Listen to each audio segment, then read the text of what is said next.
ሞትን ስንዘነጋ ቀብርን ስንዘነጋ ቀልቦች ይደርቃሉ፣ ኸይር ሥራ ይከብደናል፣ የአዱንያ ብልጭልጭ ያታለናል።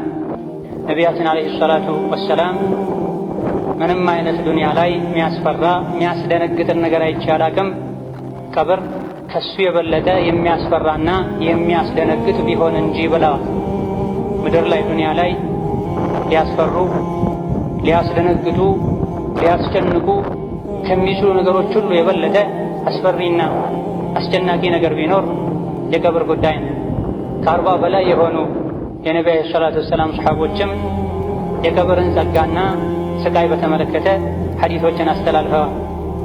አላህ ተባረከ ወተዓላ ሞተን እንደምንቀሰቀስ በሠራነው ሥራ መልካም ከሆነ ጀነትን እንደምናገኝ መጥፎ ከሆነም ቅጣት እንደሚጠብቀን ነግሮናል። አላህ ማንንም አይበድልም። ቀብርም ላይ ይሁን ከቀብር በኋላ የጀሃነም እሳት ላይ ሰዎች የሚቀጡት በሰሩት ሥራ፣ ጀነት የሚገቡትም በሰሩት መልካም ሥራ።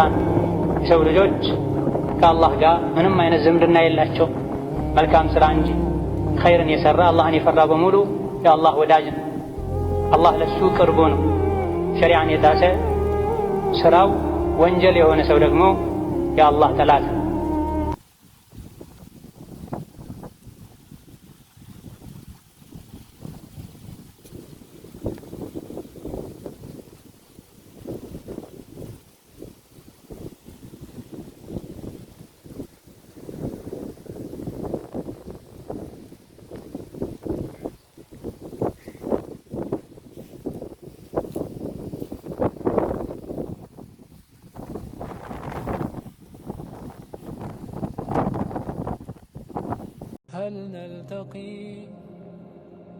هل نلتقي فالبعد مزق خافقي هل نلتقي من بعد شوق محرق صدقا توقفت